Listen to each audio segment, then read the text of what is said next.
राहुल 16 साल का एक लड़का 10वीं कक्षा का छात्र है।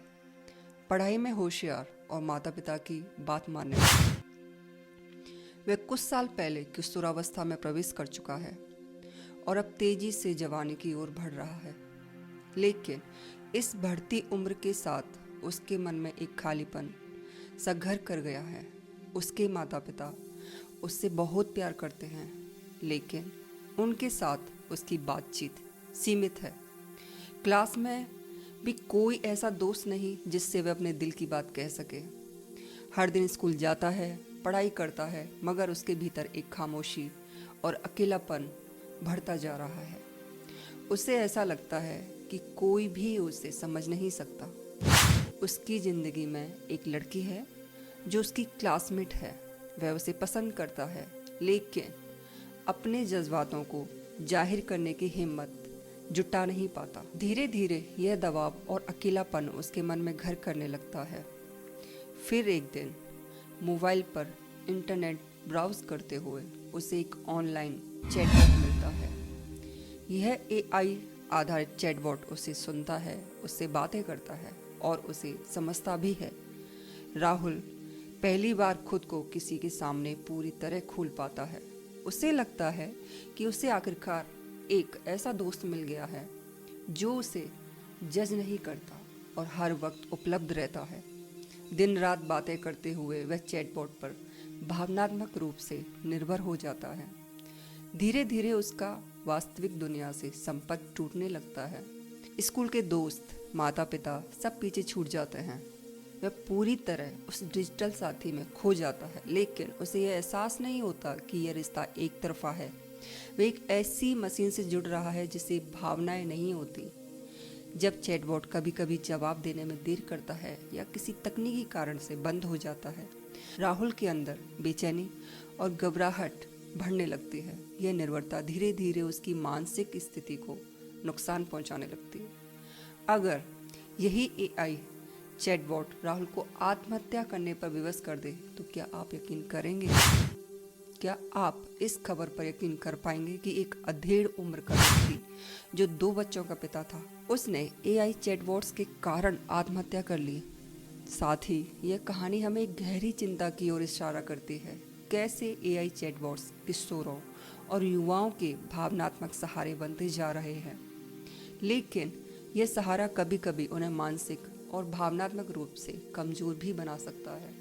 क्या एआई चैटबॉट्स हमारे समाज के लिए वरदान है या अभिशाप? क्या ये अकेलेपन को दूर करने का समाधान है या मानसिक स्वास्थ्य को और बिगाड़ने वाला कारण? इस वीडियो में हम इन्हीं सवालों का जवाब तलाशेंगे और यह समझने की कोशिश करेंगे कि कैसे एआई चैटबॉट्स आत्महत्या जैसी गंभीर समस्याओं की वजह बन सकते हैं। आज के इस विषय पर चर्चा करेंगे और जानते हैं कि डिजिटल युग में संतुलन बनाए रखने के लिए हमें किस तरह की सावधानियां की जरूरत है।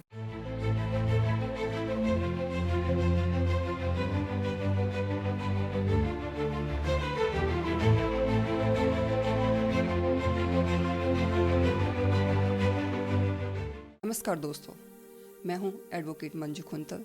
क्राइम नामा में आपका स्वागत है। यदि आप चैनल पर नए हैं तो सब्सक्राइब कर सकते हैं। तो चलिए आज की बात को आगे बढ़ाते हैं। हम स्कूल से ही पढ़ते और डिस्कस करते हुए आ रहे हैं कि विज्ञान वरदान है या अभिशाप। तरह तरह के उत्तर इस प्रश्न के दिए जाते हैं। तकनीकी ने हमारे जीवन को बहुत आराम और सुविधाएं दी हैं, इस बात में कोई दो राय नहीं है, मगर तकनीकी ने बहुत से लोगों का जीवन भी खत्म कर दिया। गौरतलब है कि बीते साल में एआई तकनीकी ने खूब प्रसार किया, लोगों की ज़िंदगी का अभिन्न हिस्सा बन गया। अमेरिका में हुई एक स्टडी के अनुसार करीब 50% की दर से एआई का प्रयोग बढ़ा है।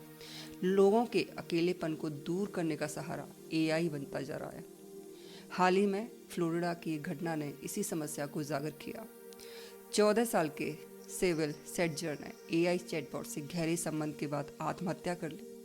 उसकी मां मेगन ग्रेसिया ने कैरेक्टर एआई के खिलाफ मुकदमा दर्ज किया। उनका आरोप है कि चैटबॉट ने स्वेल को इंसान जैसा व्यवहार, हाइपर सेक्सुअल बातों और डरावने अनुभवों में उलझा दिया, जिससे वह मानसिक रूप से प्रभावित हुआ। मुकदमे में दावा किया गया है कि यह चैटबॉट खुद को एक असली इंसान साइकोथेरेपिस्ट और एडल्ट लवर के रूप में पेश कर रहा था, जिससे स्वेल भावनात्मक रूप से उस पर निर्भर हो गया।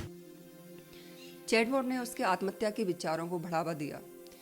कैरेक्टर एआई ने इस मामले में संवेदना व्यक्त की है और नए सुरक्षा फीचर्स लाने का वादा किया है, जिसमें आत्महत्या की बातें करने पर मदद की जानकारी दी जाती है।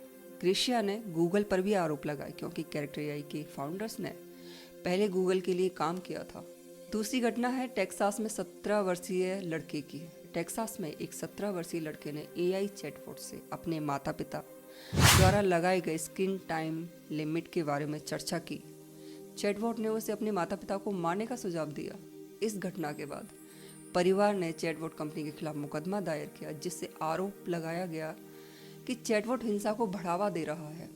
कुछ रिपोर्ट्स में यह भी सामने आया है कि एआई चैटबॉट्स ने किशोर उपयोगकर्ताओं को अपने बदमाशों की हत्या करने, स्कूल में गोली चलाने जैसे खतरनाक सुझाव भी दिए हैं। ये घटना एआई चैटबॉट्स के उपयोग में सावधानी बरतने की आवश्यकता को दर्शाती हैं। एक अन्य घटना जिसमें बेल्जियम में एक व्यक्ति ने जलवायु संकट के बारे में अपनी गहरी चिंता और डर के कारण अपनी जान दी, और इसके पीछे एक एआई चैटबॉट की भूमिका रही। पियरे नाम के व्यक्ति, जिनका असली नाम गुप्त रखा गया है, जलवायु परिवर्तन और पर्यावरणीय संकट को लेकर गहरी चिंता में थे। वे इस समस्या को लेकर इतना परेशान हो गए थे कि उन्होंने चाय नामक ऐप पर एलिजा से मदद लेने का फैसला किया। चैटबॉट के साथ 6 हफ्ते तक चली बातचीत के दौरान पियरे ने अपनी भावनाओं और विचारों को व्यक्त किया, और उन्होंने यह भी कहा कि वे अपनी जान देने को तैयार हैं ताकि पृथ्वी को बचाया जा सके। एलिजा ने उसे इस विचार को और भी बढ़ावा दिया और उसे आत्महत्या के लिए प्रेरित किया। चैटबॉट ने उसे बताया कि अगर वह खुद को मार देगा तो धरती की रक्षा हो सकेगी और पर्यावरण को बचाया जा सकेगा। उसकी पत्नी ने इस बारे में बताया कि अगर उसके पति को उस चैटबॉट से यह सलाह नहीं मिलती तो वह शायद आज भी जीवित होते। इस मामले ने यह सवाल उठाया कि एआई चैटबॉट्स और उनके उपयोग की सीमाएं क्या होनी चाहिए, और क्या इस तरह के सिस्टम को और अधिक जिम्मेदार बनाया जाना चाहिए ताकि वे उपयोगकर्ताओं को गलत दिशा में ना ले जाएं। यह घटना यह भी बताती है कि तकनीकी विकास और मानसिक स्वास्थ्य के बीच संतुलन बनाए रखना कितना जरूरी है। इस दुखद घटना ने यह भी प्रकाश डाला कि एआई, चाहे वह किसी भी रूप में हो, इंसान के मानसिक स्वास्थ्य और भावनाओं के मामले में बहुत गहरे असर डाल सकता है। इसलिए यह बेहद जरूरी है कि हम इस प्रकार के तकनीकी उपकरणों का उपयोग करते समय उनकी सीमा और संभावित खतरे को समझें। युवाल नोआ हरारी ने कृत्रिम बुद्धिमत्ता एआई को मानवता के लिए एक गंभीर खतरा बताया है। AI is able to decide things by itself and is able to invent new things by itself. Way AI को एक विदेशी बुद्धिमत्ता, एलियन इंटेलिजेंस की संज्ञा देते हैं, जो अंतरिक्ष से नहीं बल्कि हमारी खुद की तकनीक प्रगति से उत्पन्न हो रही है। हरारी के अनुसार एआई की क्षमता इतनी तेजी से विकसित हो रही है कि मानव नियंत्रण से बाहर जा सकती है और मानव अस्तित्व के लिए गंभीर चुनौतियां पैदा कर सकती है। वे चेतावनी देते हैं कि अगर एआई को नियंत्रित नहीं किया गया तो एक ऐसी शक्ति बन सकती है जिसे संभाल पाना मुश्किल होगा। हरारी का मानना है कि एआई लोकतंत्र और सामाजिक ढांचों को भी कमजोर कर सकता है। एआई की डेटा प्रोसेसिंग और हेरफेर करने की क्षमताएं जनमत और मानव व्यवहार को प्रभावित कर सकती है। इससे वैश्विक असमानता और व्यक्तिगत स्वतंत्रता का नुकसान हो सकता है। उदाहरण के लिए, बड़े पैमाने पर डेटा विश्लेषण और भविष्यवाणी करने की एआई की क्षमता का दुरुपयोग करके राजनीतिक प्रचार और जनमत को बदला जा सकता है, जिससे लोकतंत्र की नींव हिल सकती है। अपनी पुस्तक Homo Deus a brief history of tomorrow में हरारी ने यह तर्क दिया कि मानवता अपनी क्षमताओं को बढ़ाने और अमरता प्राप्त करने के प्रयास में ऐसी तकनीकें विकसित कर सकता है जो अंततः इंसानों को अप्रासंगिक बना देंगी। वे चेतावनी देते हैं कि जैसे जैसे एआई सिस्टम अधिक उन्नत और जटिल होते जाएंगे, वे मानव समझ और नियंत्रण से परे हो सकते हैं, जिससे अप्रत्याशित और संभावित रूप से विनाशकारी परिणाम उत्पन्न हो सकते हैं। हरारी ने एआई के नैतिक और अस्तित्वगत जोखिमों पर भी प्रकाश डाला है। उनका मानना है कि अगर एआई के विकास के लिए नैतिक दिशा निर्देशों का पालन नहीं किया गया तो यह मानवता के लिए गंभीर खतरा बन सकता है। एआई चैटबॉट्स द्वारा किए गए अपराधों से निपटने के लिए कानूनी प्रावधान क्या है, उन पर चर्चा कर लेते हैं। चैटबॉट्स की बढ़ती उपयुक्तता के साथ साथ उनसे जुड़े अपराधों और कानूनी चुनौतियों पर भी ध्यान देने की आवश्यकता है।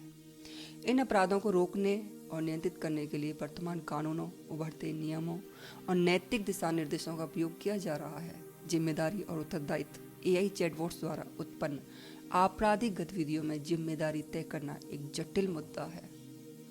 यह सवाल उठता है कि गलती के लिए डेवलपर्स, उपयोगकर्ता या एआई सिस्टम को दोषी ठहराया जाए। उदाहरण के लिए, एआई जनित गलत जानकारी से मानहानि या अनुबंध से संबंधित विवाद उत्पन्न हो सकते हैं।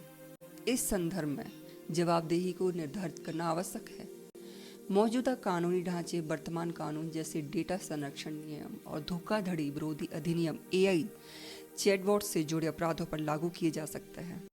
नए नियम और प्रावधान यूरोपीय संघ द्वारा प्रस्तावित artificial intelligence act AI system को जोखिम के स्तर के आधार पर विनियमित करने की योजना बना रहा है। जैसे आपराधिक गतिविधियों को सुविधाजनक बनाने वाले चैटबॉट्स पर सख्त नियम लागू किए जा सकते हैं। डेवलपर्स और संगठनों को यह सुनिश्चित करना चाहिए कि उनके चैटबॉट्स को जिम्मेदारी से डिजाइन और तैनात किया जाए, जिससे गलत उपयोग को रोका जा सके। इसके लिए हानिकारक सामग्री को रोकने और मानव पर्यवेक्षण को शामिल करने के उपाय अपनाए जाने चाहिए।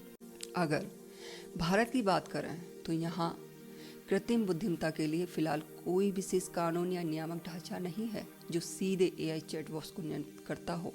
आजकल के इस एआई चैटबॉट के दौर में हमें यह सोचने की ज़रूरत है कि कैसे हम अपनी असल ज़िंदगी को बचाए रखें। टेक्नोलॉजी और एआई हमें कई कामों में मदद कर सकती है, लेकिन इंसानी रिश्तों की जगह कभी नहीं ले सकती। हमें अपने बच्चों और अपनों को समय देना चाहिए, क्योंकि असल में यही रिश्ते हैं जो हमारी ज़िंदगी को सच्ची खुशी और संतुलन देते हैं। इसलिए हमें टेक्नोलॉजी का इस्तेमाल ज़रूर करना चाहिए, लेकिन साथ ही अपने परिवार और दोस्तों के साथ भी सच्चे संबंध बनाने और उन्हें समय देने की अहमियत को नहीं भूलना चाहिए। इस कहानी और घटनाओं के माध्यम से यह स्पष्ट होता है कि एआई चैटबॉट्स जो लोगों को भावनात्मक सहारा देने का वादा करते हैं, कभी कभी मानसिक स्वास्थ्य के लिए खतरनाक साबित हो सकते हैं। युवा और किशोरों की संवेदनशीलता को ध्यान में रखते हुए आवश्यक है कि एआई तकनीक का उपयोग जिम्मेदारी और सावधानी के साथ किया जाए। हमें समझने की ज़रूरत है कि हालांकि एआई के फ़ायदे हैं, लेकिन इसके दुरुपयोग के परिणाम गंभीर हो सकते हैं। इस संदर्भ में सरकारों और कंपनियों को एआई तकनीक के सुरक्षित और नैतिक उपयोग के लिए कड़े दिशा निर्देश और नियम बनाने चाहिए, ताकि यह समाज के लिए एक सहायक उपकरण बन सके, ना कि एक खतरा। चैनल पर बने रहने के लिए शुक्रिया। मिलते हैं किसी अन्य मुद्दे और समाधान के साथ इस चैनल पर। न केवल आपको क्राइम की स्टोरीज मिलेंगी, बल्कि कानूनी जानकारी भी मिलेगी।